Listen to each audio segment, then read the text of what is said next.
Hello and good morning, good evening, good afternoon to all of you joining in from around the world.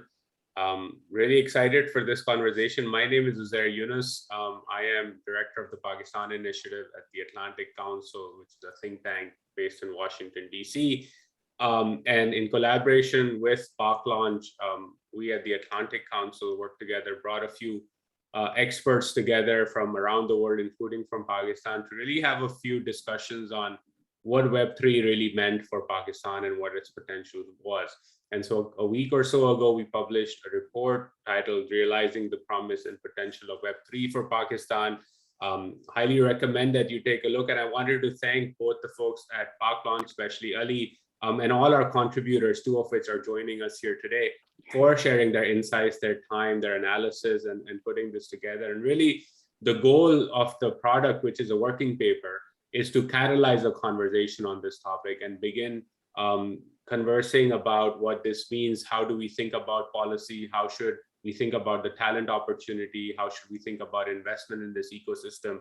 So the initial attempt was basically laying out the framework of what Web3 is, how it jives with crypto and the blockchain ecosystem, and what the talent opportunity for Pakistan is, and what policymakers, including the SECP, the State Bank, NADRA, others ought to be doing. And we'll jump into some of those topics in just a moment.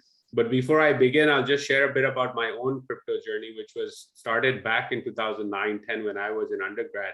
And my college best friend came up to me and said, "Hey, I'm thinking about setting up this rig for Bitcoin." And I was like, "What does Bitcoin mean?"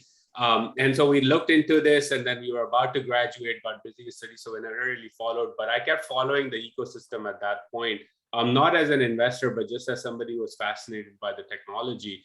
And over time, the adoption picked up, and conversations around the tulip bubble started coming up back in 2015, 16. And then the price crashed, and everyone said, "Look, this is what happens with speculative assets." And the pandemic happened, and it came back, and now we're at Web3. And I think a lot has happened in those years, and a lot of maturity has come into the ecosystem, and it is redefining not only technology, but the broader internet and the economy as a whole. And we'll get into all of that. So that's just a bit about my journey. Joining me today is Dr. Aisha Khanna. She's co-founder and CEO of Addo.ai, an artificial intelligence solutions firm. She's an angel investor and has been a strategic advisor on AI, smart cities, and fintech to leading corporations and governments. Dr. Khanna was part of our cohort. She helped us understand what's going on around the world and provided her input on that. And joining us today also is Salahuddin Khawaja. He's the founder and CEO at Hypermode, previously known as Decklaration, a digital and crypto agency, which is helping clients across the life cycle, which is design, build, grow, and transform. Prior to Hypermode, he was managing director for automations at Bank of America, Merrill Lynch, and led digital transformation at JP Morgan. And Salah has been vital in terms of providing us input and understanding the economic potential of this, starting with a very short focus on the talent opportunity. And I'm sure Salah will talk a bit about that today, as well as the broader opportunity. I know some people that I've spoken to are like, "Well, how'd you come up with the $100 billion figure?" So maybe Salah can help us understand that a bit more. So we'll jump into the discussion. I see a lot of people joining in. Please share your questions as we move along. But I'll moderate this discussion, starting with you, Dr. Aisha, in terms of your own crypto journey, how you see the ecosystem, and what excites you most about it. Thank you so much, Uzair, and thank you to Paklaunch for having me here today. So, जो मेरी story है, it's not so exciting. I wasn't one of the initial people who spotted crypto and started investing in it. I'm one of those people who noticed it, didn't pay attention, and then very recently realized what it really means, because I'm a geek. I run an AI company, and I started paying attention to Web3 and infrastructure, the blockchain infrastructure, the metaverse and NFT infrastructure, and not so much Bitcoin or Ethereum, although I have some small investments in both, but really digital currencies and crypto assets in themselves. So I think that's totally fine for anybody in the audience who's just coming to the game right now, because it's a very exciting space. It's going to significant. This is just the beginning of what I see. But what I have been doing for the last year is really thinking about two things. One is where are the companies? What is the stack, basically, the technological stack of Web3, whether it is the blockchain protocols, but also those enablers that make it much easier or give it bandwidth so that we can have more adoption. And now finally, we're seeing a lot more of such companies come up. And the other thing that's of great interest to me is having a very inclusive Web3, so making sure that there are a lot of women and we're getting educated and have the right tools so that everybody can participate in it. जब Web 2 हुआ था, तो उस वक्त even in Pakistan and just women also, we were not as prepared as we are today, both as a country and as a gender. Today, we can actually start at the starting point. I could start a company, you could, we could start thinking about investment, we could be policymakers. And policy is something also that's very interesting to me, because I'm a firm believer that every new technology, no matter how exciting it is, has some downsides and risks that need to be mitigated. So I'm looking forward to discussing that. And I know like Salah has a very long history, and he'll be talking, I'm sure, more about that as well. Thank you for setting that up, Dr. Aisha. Salah, over to you. What's your journey been like, and what excites you most about this ecosystem? Yeah. First on Aisha, there's a thing in Urdu, right? Banda great hai, aya late hai. So it's better late than never. And in many ways, it's actually not late. It's very early. I think it's kind of 99 internet time, right? Where 1% of the world's got crypto wallets. So there's a lot more ground to be covered. And so I don't think you're late. I think we're very early. I think my journey started in about 2014 when I started kind of reading about Bitcoin, and I kind of just made a bet, bought it at $400, and then I remember seeing Fred Wilson, a famous venture capitalist on Bloomberg, talking about Ethereum in 2016. So I bought it at $40. And my motivation was, I'm also a geek like Aisha, and I was thinking about my Wall Street experience, my tech experience. And I'm like, hey, this is a tech that can likely disintermediate, banks. Banks, what they do is they generally make, they maintain a ledger. And so I'd done a long project at MasterCard. And for me, it was like, hey, Bitcoin's really gonna kick MasterCard's butt, right? And you don't need to pay all those excessive fees. And so in many ways, I was way early. Like it was like almost like a lab experiment, kind of phase, garage, right? And it took years, right? And so I might have been prescient in one way, but I was really off in the other, which was, hey, you had to have holding power for like 10, 15 years to see this through. And now I think, after leaving my Wall Street career, I'm now all into crypto. I think this is going to be a massive wave. And what Uzair was talking about, around Web3, we're going to get into, I think we're right at the beginning of something huge here. Thanks for setting that up. And as we sort of jump into the meat of this conversation, the way I want to approach this is starting first with you, Dr. Aisha, in terms of what's going on around the world. In the report, we touch upon China, what it's doing. It's following its own internet economy model. We have Australia on the very other end of the spectrum saying, everybody come innovate. We want to be the core of this ecosystem. Singapore is somewhere in the middle, but then other countries are coming up with their own unique way. El Salvador is saying we're all in with volcanoes and other things, and it's a legal tender for us. Brazil has a bill on its Senate floor. Abu Dhabi and Dubai are planning on something. India is moving towards regulation with the crypto tax. So just help us understand what trends are you seeing, and most importantly, what should Pakistani policymakers draw out and suss out from this emerging development in the ecosystem? So, I like to think about the framework under which we have to evaluate Web3 technologies, and that's not only crypto, but it's the metaverse, it's NFTs, it's blockchain, and then we can think about different countries. So for example, if you think about what policymakers are concerned with, right? So one of the things, if you think about NFTs, for example, right, is copyright issues. So that is a very new area. Now, in America, for example, you have the DMCA, which is the Digital Millennium Copyright Act. And you can go to any website and you can say that ये तस्वीर मैंने ली थी या ये मेरा गाना है, and they would be forced to take it down.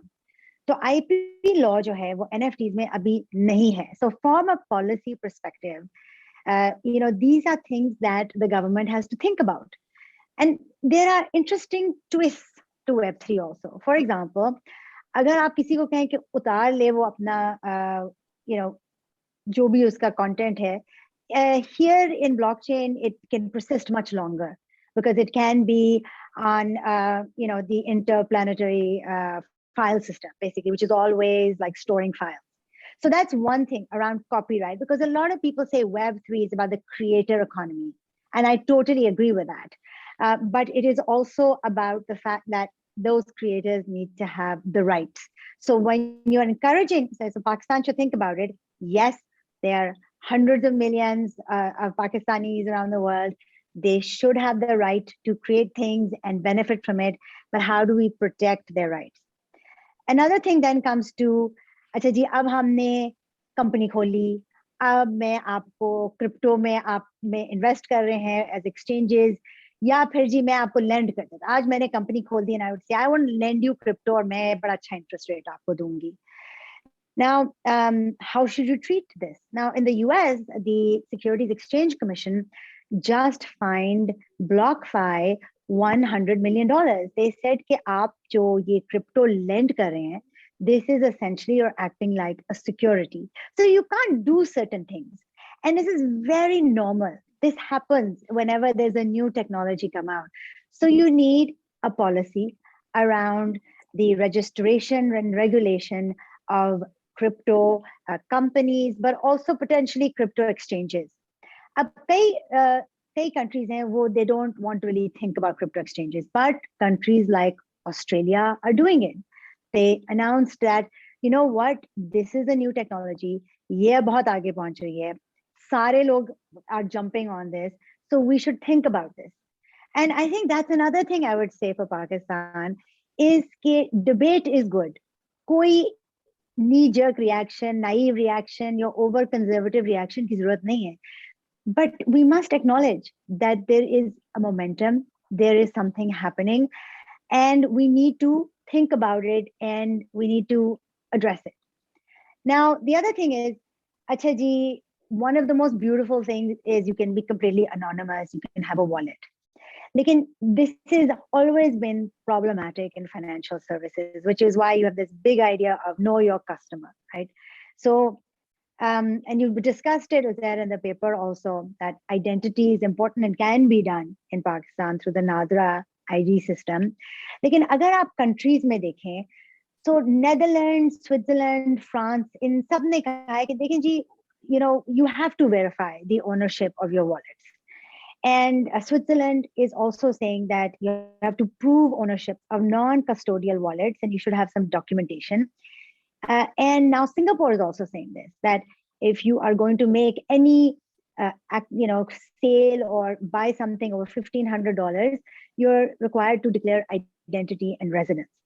So all of these, this is how one should think about it, right? You should say there is a policy framework around taxes, around your exchanges, around your distributed exchanges or your DFI basically, and isko hum kaise inko kar sakte hain taki people get the opportunity to do it, and yet you can protect them from any kind of fraud. And then there are interesting things also, right, that we now see. We have this idea of the decentralized autonomous organization. And I was just reading about an IP lawyer. उसने कहा ये सारे लोग बड़े excite हो जाते हैं and सब DAOs खोल रहे हैं and it's very exciting. You own it, I own it, everybody owns it. एक तो it's not recognized as a legal entity, पर चले वो भी छोड़ दें. Each person is liable, and we don't know that. Most people don't know that. So it's very important that people have more awareness of what it is so they know what they're going into. And I've just taken some of these things because people tend to associate everything with crypto only, or with Bitcoin or Ethereum, which are very important parts, which is just like a digital economy that is being set up. But these are the other parts of it. And when you look at the other parts of it, then it becomes exciting. then you realize, wow, this is big. This is an entire infrastructure, और इसके बारे में हमें policy सोचनी पड़ेगी, बातें करनी पड़ेंगी. It's not about just some people जो trade कर रहे हैं या पैसे बना रहे हैं, या it's really going to be fundamentally radical. And Singapore, and then, you know, countries have been going back and forth. Dubai and Singapore are really trying to get a lot of companies and make themselves the hub. तो जब India ने अपना कहा कि जी हम tax लगा देंगे on these crypto assets, 30% tax, तो फिर वो भागे भागे कई जो पॉलीगॉन था वो तो दुबई और अमेरिका चला गया, जो Web3 कंपनी है. Binance पहले वहां आया, सिंगापुर, फिर अब दुबई चला गया है. So the last thing I would say is कि अगर आपकी पॉलिसी फ्रेंडली नहीं है, it shouldn't be unreasonable, it shouldn't be too drastic, too conservative. लेकिन अगर बिल्कुल भी फ्रेंडली नहीं है तो फिर आपके एंटरप्रेन्योर्स कहीं और चले जाएंगे, which will be a missed opportunity. So I think these are just some points that I wanted to make around policy and the fact that it's a really important era for us to talk about this. I think those are very excellent points. And just quickly, I'll share a couple of thoughts that struck to me was, it's part of the content creator economy. Pakistan, obviously, as we wrote in the report, made a decision on YouTube a few years ago that hurt its creative economy, right? So we need to keep that in mind as well. And then there's interesting things related to that, which is like currently a content creator in Pakistan has access to YouTube, Facebook, and TikTok, broadly speaking, and Spotify, let's say if you're in music and stuff. But the gatekeeper takes a big chunk of those earnings because it provides you with that platform. Versus in Web3, we're seeing, I was reading last week about Audius, which is a Web3 platform for music, which allows the creator to get almost all of the earnings, right? And it allows you to set prices for, say, if somebody from Nigeria wants to listen to my music, I understand there's not enough purchasing power in Nigeria versus Netherlands or the United States. And so you can set different prices, but the earnings come to you minus the gas fee, right? And that's the efficiency argument being made in Web3. And that's very important for Pakistanis to understand, that it gives you a lot more control over your own earnings.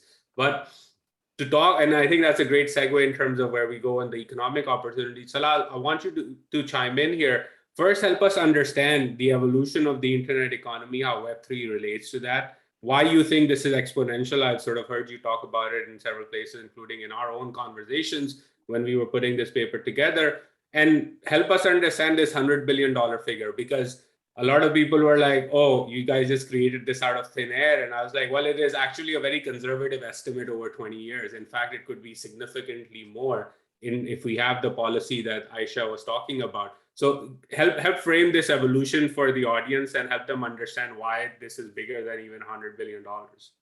Yeah, so I think a couple of context points, and then I'll jump into exponentiality. I think when most people think about crypto, they think about cryptocurrency. And this is way beyond cryptocurrency.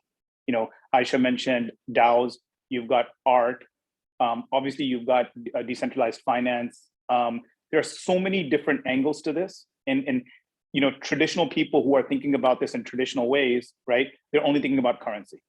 And that's going to be a very, very big mistake, because you're going to underestimate what this technology does. It's kind of like thinking about internet, oh, it just moves data. No, it moves data. And on top of that, everything got built, right? And so if Pakistan takes the stance of, you know, people who wrote books when the printing press was invented, or Pakistan takes a stance that, hey, we're like, you know, the makers of fax machines when email was invented, guess what? We're going to get left behind. So it's a matter of being open to change and open to technology, and being responsible while doing it. Nobody's saying you should do it willy-nilly. You know, people make this argument that, oh my God, all sorts of nefarious activities happening. Multiple reports from Chainlink and MIT show that it's actually not that high. It's less than 1% even. And Pakistan can do this in a way where the crypto rails or the banking rails are equally good or bad. So it doesn't matter, that argument's moot. And another arguments are on energy. And again, the energy argument's moot. You know, me banking at Habib Bank or Bank of America takes energy.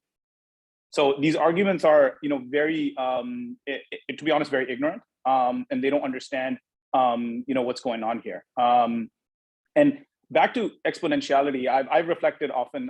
I got lucky, and now disclose my age in a way. In 1994, I started at LUMS, and I got access to email on a Unix server. We had a very prescient professor from Urbana-Champaign, and he got us email.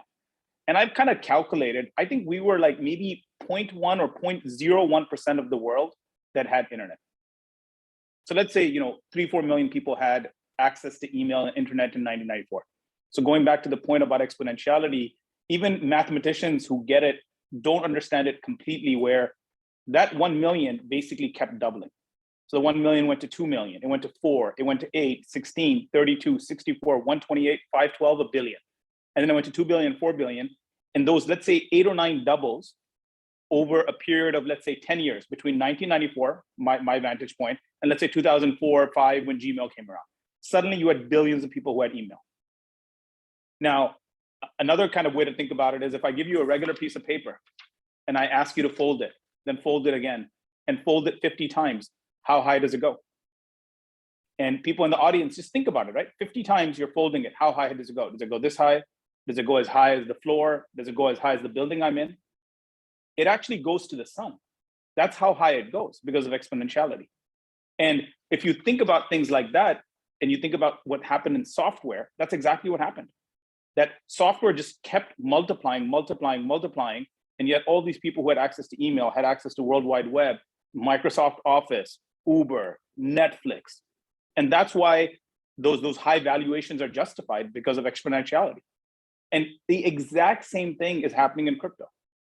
So when I got lucky in 2014, and people even were luckier before then, they were part of a very small elite group of people that understood this. And that kept doubling. It went from 100,000 to 200,000 to 400,000 to 800,000. And we're like, let's say at around 100, 150 million people that broadly have crypto, but don't necessarily get crypto and all the other angles around it, right? And so back to the point about earlier where, we are still early if there's only 100 million people on crypto. So imagine when these double, right? That's going to happen right in front of us over the next, let's say 10 years. That's my thesis. And, maybe in 5 years, somebody can prove me wrong when we see it, but that's kind of my bet, right? And by the way, the trend is actually, if you superimpose the exponentiality trend of crypto, you can superimpose it on internet and it's exactly the same. Because this concept of a network effect is taking place, right? We're bringing more people into the network, just like it would happen with internet. And so if that trend continues, this is headed to 3 or 4 billion in the next, let's say 5 to 10 years. Now, in parallel, and back to the paper, Uzair, that you kind of really, drove, and really appreciate all the help there. And, you're doing really like amazing work, to change the narrative in Pakistan around this, right? We missed, in a way, the Web 1 and the Web 2, kind of revolutions, right? India took massive advantage, right? If you think about, the Tata and the Infosys of the world, right? And one thing we have plenty of is people, right? We might not have oil, we might not have a lot of other things, but we have enough people. So if we can catalyze people and look at the power of exponentiality, 100 billion is not a high number. And it started with a simple, back of the paper napkin math. We start with 100 engineers this year, and 100 engineers is nothing. In Pakistan, we could find 1,000, right? But you start with 100 engineers and you keep adding 50%, 50%, 50%, and you can get to 100 billion over 20 years. And guess what? If you started at 1,000 or 5,000 today, if people just really marshal their resources, that number is going to be even higher. And I was actually reconciling this with the number of graduates in Pakistan, right? And if you, at the trend that it's going, Pakistan's going to graduate over 1 million people in 20 years.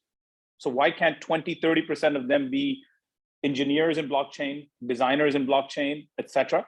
And all of those people are going to drive foreign exchange into Pakistan. And that's the ultimate argument, right? For all the naysayers and the haters out there, you are going to drive an unbelievably huge amount of wealth into Pakistan if you can kind of catalyze this. And so that's kind of the model there that we built together, and that's the calculation. Yeah, and I think the key point here, right, is that the model doesn't take into account even the full talent opportunity. There's a lot more left on the table there. And it doesn't even take into account the fact that if you have 300,000 or so Web3 developers, broadly speaking, if that's the definition, in the ecosystem, they will start companies, they will spend more money, they will bring crypto investment, they will start unicorns. All of that ecosystem is not even part of the math. So there's a lot more that we left on the table because we were like, look, it's just talent opportunities worth its while for us. I have a lot of questions coming in, and I'll get to them in just a bit. Aisha, I want to ask you about sort of and this is actually a question that came in as well. How do we train this talent? You obviously have a more global perspective. What are some interesting things that you're seeing in terms of training people when it comes to Web3 or the internet economy that perhaps can be replicated in a country like Pakistan, where people have access to the internet now and they're on their smartphones at the very least? I think this is very early days. Itne courses hai bhi nahi, lekin I don't think it doesn't need to be very long courses. It doesn't need to be too complicated, especially do cheezein ho rahi hain. One, we're getting they are become providers like Alchemy. Some people do say they have become centralized providers, but actually they do make it easier to build Web3 applications on top of them with their APIs. And then there are micro courses. Actually, there's a Pakistani, Fatma, who has started something called Meta School. And she runs Air School. I'm so impressed by her. She has been advertising Web3 courses. You should look it up on LinkedIn, and you can take micro courses over there. I think the first thing to think about is if you have a technical background, then it's relatively easy to pick up. Because आपने थोड़ी सी protocol सीखनी है, architecture आपको आदत होती है, आप देख लेते हो, आपको समझ आ जाती है. That's why somebody like me could go from software engineering to machine learning to data mesh architecture, distributed architecture to now Web3. It's totally possible. अगर आपका नहीं इतना background, then you might want to take a basic course. And a lot of people now all over the world are just taking online courses. They're free courses. What I am particularly interested in is I'm setting up a collective specifically for women. Because I think there's more to it than just the technical skills. And I always think technical skills is just part of it. Because we want to get out of the mentality कि हम कुछ बना देंगे सोचे बगैर. Whereas I think कि Pakistanis are very capable of being entrepreneurial, innovative, and intrapreneurial techies. And I think for that, the opportunity is कि आप उनको बताएं ये चीजें, like what is the economy. So I would recommend to everybody that also take some basic courses on what is Web3, and maybe later we can share some links on that also. There's some great articles written on it. What are crypto assets? What are some of the policy around it? So that we can go beyond just knowing techniques, because ye change hoti rahengi, to actually having a better sense of it. And for that, a lot of people, Twitter is fantastic. There are a lot of people posting a lot of posts. So I know a lot of people are on Discord, but I follow Twitter a lot and I get great links from there.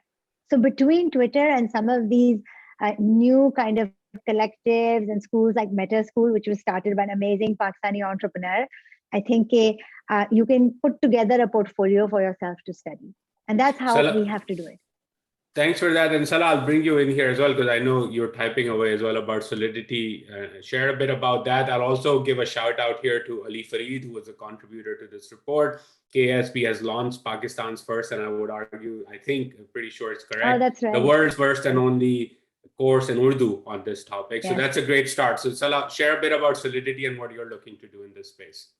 Yeah, love the work that Ali's doing. I actually met Muneeb a couple of days ago here in New York, and Ali's been working on the clarity side of things. Muneeb's a massive pioneer in this space. Maybe the leading Pakistani in the blockchain space, and he's very keen on trying to leverage the Pakistani human capital side of things for the work that he's doing on stacks. And what Ali's doing is another angle to God's work, just like Uzair, your paper. What we're doing is something called the Institute of Emerging Careers. For people familiar with Lambda School in the US, it's a version of that.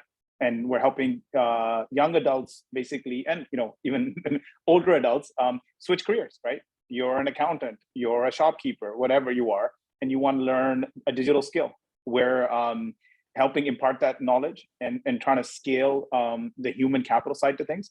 And we just introduced a course on Solidity, which is the smart contract language for Ethereum and a bunch of other chains.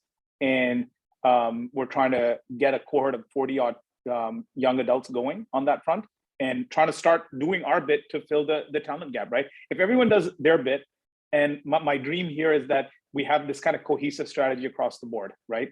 Bunch of different people, from the Muneebs of the world, the Lamzas of the world, Uzair, what you're doing in Atlantic Council, Aisha from her startup, other startups, the government, State Bank of Pakistan, the Pakistan Telecommunication Association. You've got policy makers like Musharraf Uzair, I know in Islamabad. If you get all of these people together and you have this concerted strategy, we can make this exponential thing happen. I feel it, like it's there for the taking. And I think it was Fatma, right? The lady in Singapore who's got air school. Again, amazing, right? You put all of these things together, it's ripe for it to kind of compound and go exponential. I have a question. I think it's come up in the chat as well. Maybe I'll have you, Salah, chime in first, and then Dr. Aisha, would love your thoughts on this as well.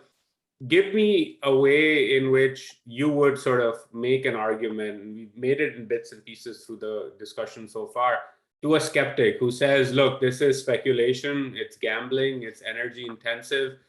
There is no basic use out of this. And I'm not taking names here, but senior Pakistan policymakers have made similar remarks in the last couple of weeks.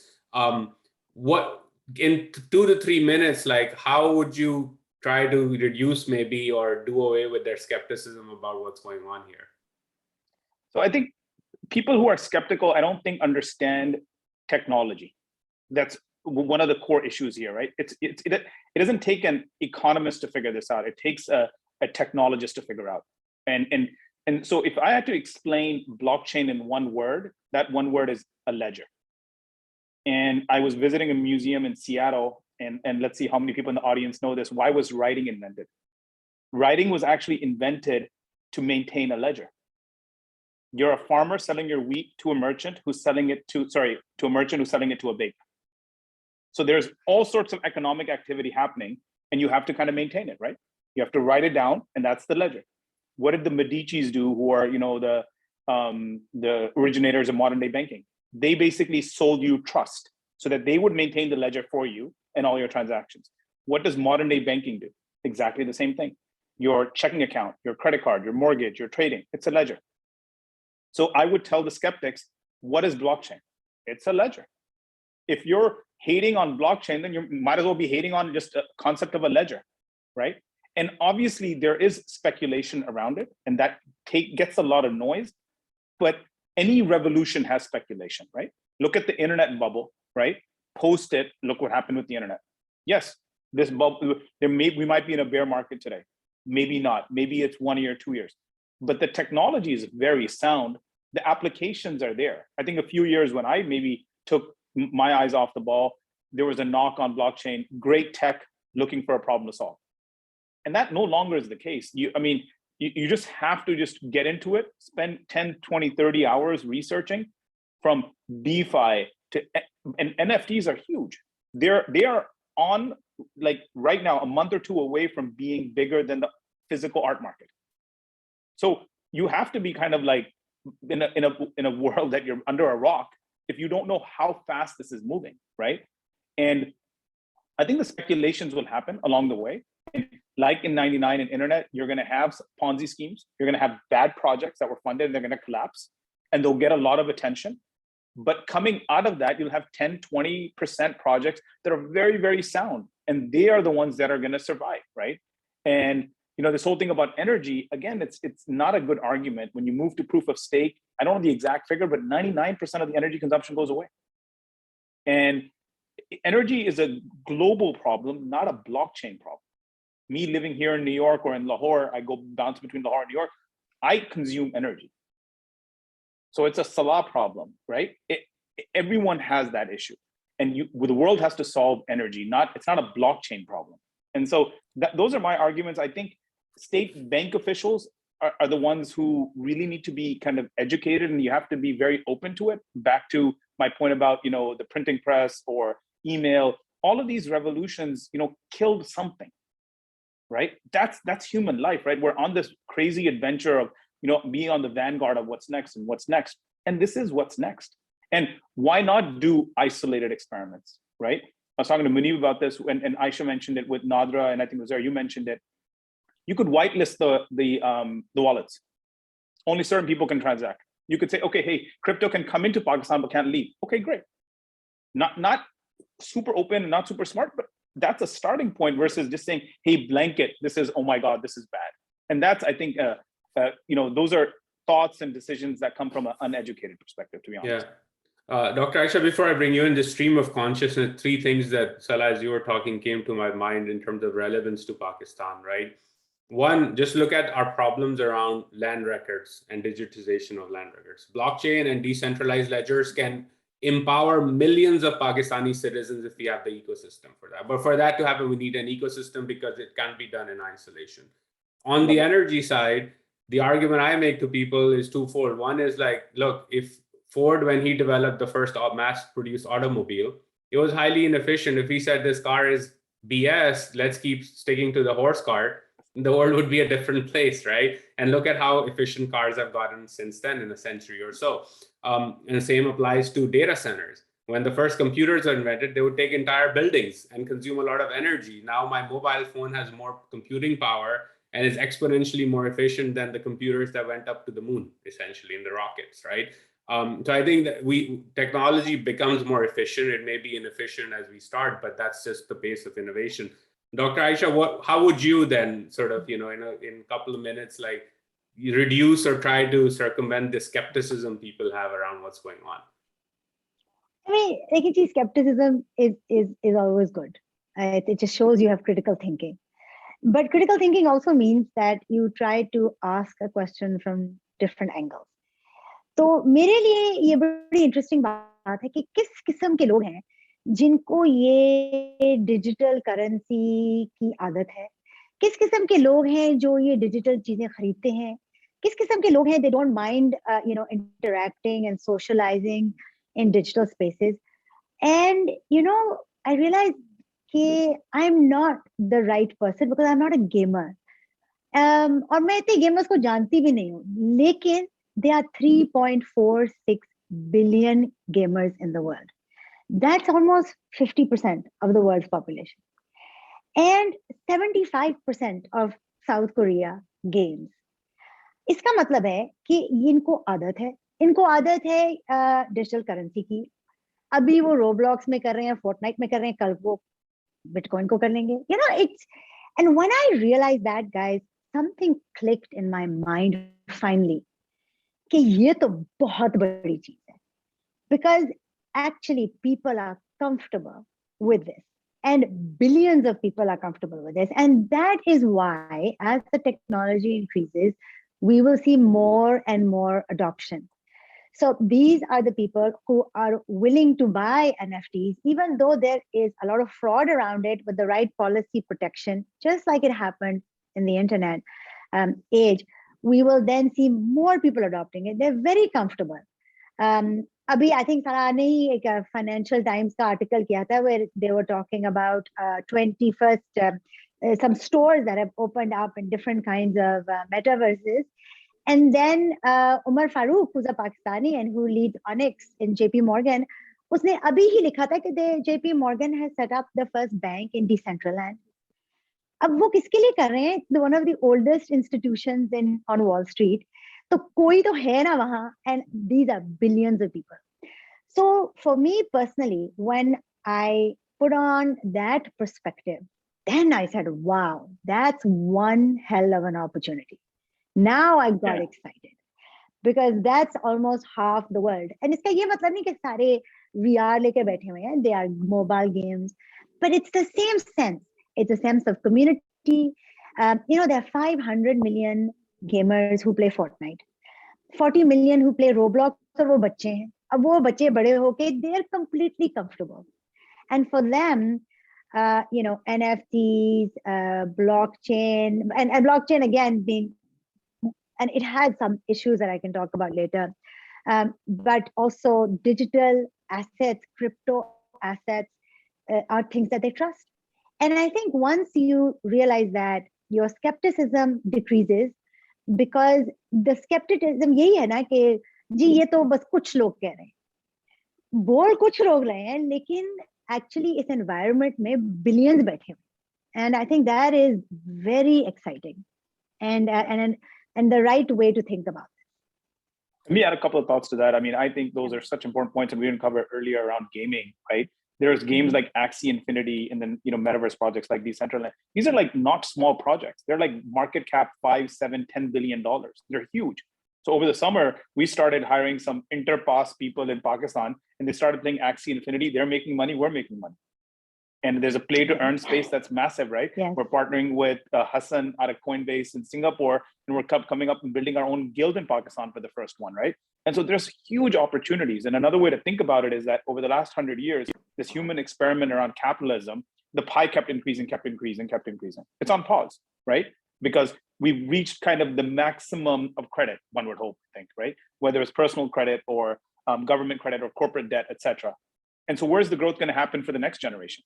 Right? The last few generations have screwed it for the next, right? They're going to grow right into the metaverse. So that pie is going to go vertical. At minimum, that vertical is going to be the same as physical. And I think it's going to be maybe 5 or 10x what we're, and COVID proved it, right? Look at how we're talking right now. We're in the metaverse. And by the way, metaverse is just a fancy word. It's all marketing. It's all buzz. It's the next stage of digitization. And it's going to be fueled by blockchain because there's a currency in it. Fortnite has its own currency. Roblox has its own currency. When you're building a new game today, why would you build it in somewhere else and build a currency element? You just build it on the blockchain because currency is native in it. And that's the potential I see. And that's going to be even bigger than anything we can imagine. Salah, your metaverse point is so important, right? I was actually brainstorming with my colleagues the other day about how we interact with our cell phones, our smartphones, and our computer, or how we're sitting right now, right? There are icons and we click on them, we tap on them. Previously was a menu that you scrolled on your Nokia. And in all honesty, it's not beyond the realm of possibility that the next big version of the iOS is essentially a metaverse type layout, right? Where your avatar is on the screen, live on your screen. All you tap it and there's everything that needs to be there right in front of you, versus you having to scroll and finding the app and clicking it, right? And that's the metaverse. It doesn't have to be only online internet. It's just a different interface of how you interact with the technology that we already do right now.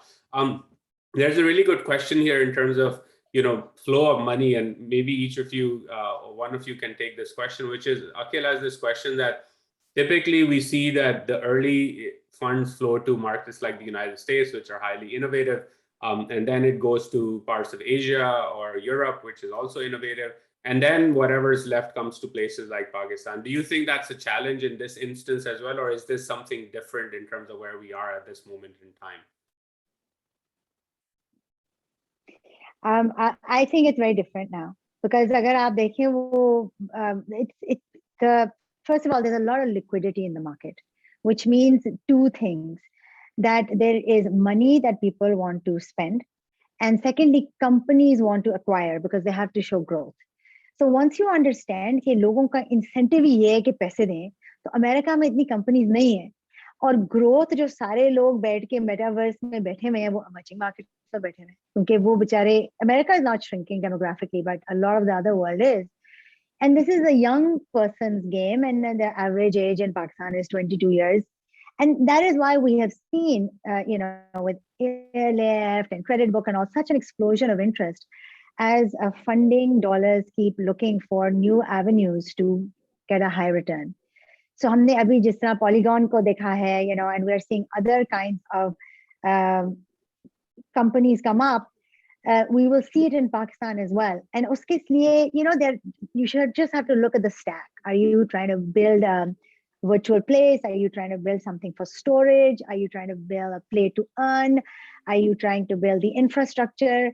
Just to give you an example, we're data geeks. So हम data के बारे में सोच रहे हैं, data enrichment, data labeling, data simulation, data generation, because we love this area.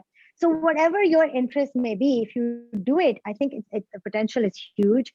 Singapore is a great hub to raise money for those who are in Pakistan. They're taking more and more of an interest, but also we're seeing that the US players are now coming to Pakistan as well. So I don't think that should be a consideration at all. Yeah, I 100% agree. I mean, I think in the earlier revolutions, you would have hubs, right? Like Silicon Valley, Silicon Alley, London, Tokyo, etc. that concept with crypto is getting blurred. And I think crypto is going beyond, right? The whole concept of nation states is getting blurred because you're going to be right above it, right? This metaverse concept. And there's this talk just today, Balaji Srinivasan was tweeting how, we may not be putting grounds on, we might not putting troops on the ground in Ukraine, but you can protect the airwaves, right? And the airwaves, not the traditional airwaves, but crypto is an airwave, technology is an airwave, right? And that's going to happen. And you're going to see much more activity here. And so it doesn't matter where you are. I think money flows if you've got a good idea. There's a comment here to your point, Dr. Aisha, in terms of scams from Arsalan Khan, that in fact, because this is decentralized in nature, scams can not only be reversed, they're also easier to trace, which I think is a very important point. I think Umar from Westridge, who's also a contributor, give him a shout out. He mentioned in our conversations that, this is not anonymous, this is pseudonymous. And we're seeing this in how FBI traces these flows, how these are investigated at rapid speed, because you can see the touching points and trace that. And that again ties into one of our recommendations in the report for the audience, is that Pakistan has digital ID. So if you regulate exchanges and do KYC, as Dr. Khanna was saying, you all of a sudden say 80% of you, 90% of the citizens probably will touch with crypto through the regulated exchange, which is legal and protected under normal consumer protection, financial securities laws, because they have to comply, because you regulated it. The other remainder, 10%, 15%, the FIA and the police and others can investigate. And all of a sudden, that's a much better argument for regulation, because if you ban everything, then Aisha, myself, and Salah are all money launderers. Versus if you regulate it, we do KYC, and the fourth person in the room who may want to use it for nefarious purposes, the FIA can focus on them, and the data streams can come in, and there can be a collaboration between the public and the private sector. So I think that's another very important point for people to understand. The other question that's here that came in was, how do you then make sure that the anonymous users or people who are trading crypto, making a lot of money, pay their fair share to society? I would love both of you to chime in here. My quick reaction to this is, look, it's the same as capital gains tax in anything else. You just have to extend existing regulations into the crypto economy. Yeah, I mean, I think you have to have on-ramps and off-ramps. I spent the better part of the last 10 years doing a lot of regulatory work on Wall Street, and humans are incentivized to do bad. That's just the nature, right? That if you don't have these guardrails or these rules around, people are greedy. And I'm not saying maybe 5% people are greedy. Let me be clear, right? And that greed led to 2008, right? Where real estate, massive balloon, it popped and it caused a massive crisis, right? And that's happening in some of the most advanced countries with the best rules and regulations. And so regulation is never one and done. You have to constantly update the regulatory environment. And the US did a fabulous job coming out of 2008, put a lot of good guardrails in place. So if you think about the COVID crisis, even now, you don't have a banking crisis. That's not an issue. So if you extend that thinking, it's all about the on-ramps and off-ramps, that you basically make sure that those points are guarded with, was Aisha mentioning, know your customer, AML. And we, as nation states, you have to do that. So the idea is to be to bring in smart regulations, not, just blanket regulations, right? I think India had that footfall about a month ago, then it adjusted it back, etc. And places like Dubai and Abu Dhabi are much more progressive. Even Singapore is very progressive and thinking about this in a better way, more controlled way. And that's the approach. Or otherwise, guess what? This revolution is going to happen. And like always, Pakistan is going to be behind. One hopes we learn from our mistakes. I would agree. I mean, ये important है कि जिनके लोग जो there should be some taxation and how to do it and how to do it fairly and identify people it's a system of governance. So this is in general something that Pakistan has been building better and better, which is really great now to see since the time that I was growing up. And so I think that this is, and I'm sure they will extend this in this area as well if they look at it. And that's what I meant when I was saying कि अब SEC भी देख रही है, they're treating it as a security, they're looking at exchanges. वो देख रहे हैं कि जी crypto exchanges जो होते हैं, for example, उनके direct retailers होते हैं, कोई brokers नहीं होते, तो इसको कैसे treat करें? तो ऑस्ट्रेलिया कह रहा है, okay, let's think about it. ये नहीं कि ऑस्ट्रिच की तरह put your head in the sand और बस मैंने नहीं बात करनी इसके बारे में. So we have to grapple with it. Yeah, and on that point, right? This is a brand new asset class. So if you think about like currency or cash, that's in the US is regulated by the OCC. If it's a security, like Dr. Khanna was mentioning, it's by the Securities Exchange Commission. If it's commodities, it's CFTC, right? And you have the Federal Reserve. So you have these different bodies that are right now jockeying for power. And in the US, it's messy, right? Because the SEC is saying, hey, we want to have more control. And it's like, wait, this isn't, not everything's a security here. So why the hell are you getting involved? And they're going to look at it in a very, kind of blinded way, right? And that's where, smart places like the UAE and Singapore are looking at it in a much bigger holistic way. And even in the US, there's talk about a brand new regulatory body to kind of tackle this, because it can't be looked at the lens of just as a security or just as a cash or just as commodity.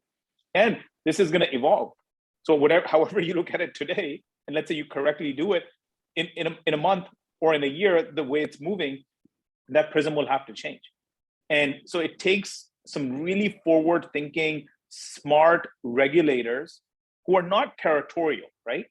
Because in the US, you're having that turf war right now. And how do you do that? And I think that's a challenge that I think most all countries face. And it's not particularly easy because this is really, really complicated today and ever changing, which adds another dimension to the complexity. Yeah, I think that's a fair point. Go ahead. But I just wanted to add that while it's important to be on the path to create these policies, you have to look after your citizens also. So that caution is not unreasonable because, जैसे Singapore में इतने scams हुए थे and हमें phone call आ जाती है and हम तो बंद कर देते हैं phone, but the senior citizens जो होते हैं, जो रिटायरीज होते हैं, वो दे बिलीव इट, फिर वो अपना क्रेडिट कार्ड दे देते हैं. ये बड़ी नाइंसाफी है. So the government has a responsibility and it is doing the right thing to be circumspect, and governments are agile too. Well, they do something, then they change their mind, and they go forth, and they go back. And I think that's a good thing. They should experiment, and we shouldn't hold their feet to the fire so much. I think वो कोशिश कर रहे हैं और आहिस्ता आहिस्ता ही होता है ये, but it won't take 10 years. It's impossible. People are seeing the momentum, but the ultimate responsibility is to protect those. And of course, we're seeing these laws come out against advertising, जिसमें disclaimers हैं. इस किस्म चीजों से आप लोगों को protect करें at the same time as you're evolving your understanding of the right framework. It's very important. Yeah, I think what we talk about in the report, right, is, have a regulatory framework with a bias towards innovation and entrepreneurship, but protect your citizens and their hard-earned savings, right? It's very important to do the latter, right? And we see this in India when you collaborate. Last IPL, all the crypto exchanges were advertising here and there and without any regard for anything. And that led to a pushback from the policies, and they all sat together. And this year there are codes that say, here's what we can advertise, here's what we can't. We're not going to touch the IPL because it's whatever reasons, and let's continue the conversation, right? I think we need a similar sort of public-private partnership in the Pakistani context. I'm mindful of time.